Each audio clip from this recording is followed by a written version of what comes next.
Reka nongere mbasuhuze nshuti bakunzi kandi bene rubangukana bigwi, abo dusangira isano, abo dusangira amaraso adasaza, mwebwe dusangira kombe imwe ntiducurane maze mukandusha ntarushwa. Murabizi rero iyo twizihiwe turaganira, tukishima, tugahoza urugwiro, mbega koko ukabona ko dufite urukundo, byanze bikunze hagati yacu ukabona ko twizihiwe. Ni muri urwo rwego rero tuba tugomba kwiyegeranya, tukaganira ndetse tugahuza ibitekerezo, tukajya imigambi, bityo tukabihuza. Nk'uko mubizi rero muri ibi bihe byo kwibuka MC Rubangukana bigwi, turimo turaganira ndetse turimo turagenda tugaruka kuri ibyo bihe nyine, kandi twunamira abacu abanyarwanda bazize jenoside yakorewe abatutsi muri Mata 1994.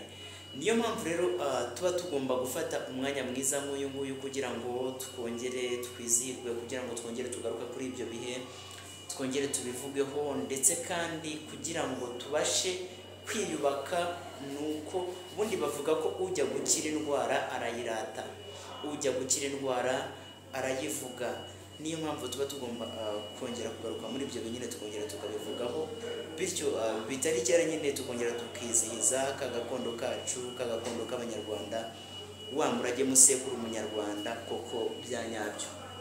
Yego rero ndagira ngo rero munyemerere ubundi nk'ibisanzwe dufate uwo mwanya twongere tukunamire abanyarwanda bacu, by'umwihariko rero nk'inshuti bene Rubangukana bigwi. Ndagira ngo mbamenyeshe ko turimo gutegura igihe cyo kwibuka, mbega nk'inshuti za MC Rubangukana bigwi, ariko icyo gikorwa kikazakorwa kuri channel ya MC Rubangukana bigwi.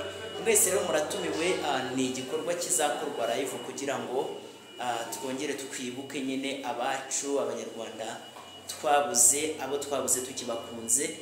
Icyo gikorwa rero muri kwibaza muti ese icyo gikorwa kizaba ryari? Kizaba ku itariki 30 z'uku kwezi. Ku itariki 30 tuzaba turi kumwe na MC Rubangukana bigwi kuri live guhera ku isaha y'isambiri n'igice z'amanywa. Icyo ni igikorwa kitazatinda cyane, ni igikorwa kizamara iminota 30, tukaganira, tukibukiranya, ndetse kandi tugafatanya kugira ngo twubake koko, tugire icyo twubaka.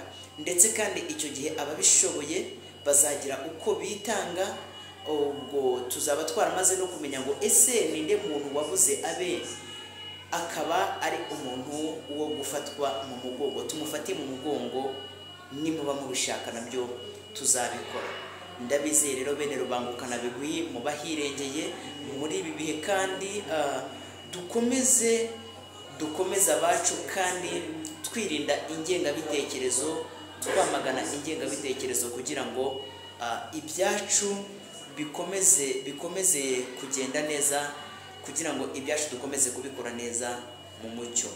Ndabashimiye bene Rubangukana bigwi, bene Imana, nidukomeze twibuke, kandi twibuke kuko twiyubaka.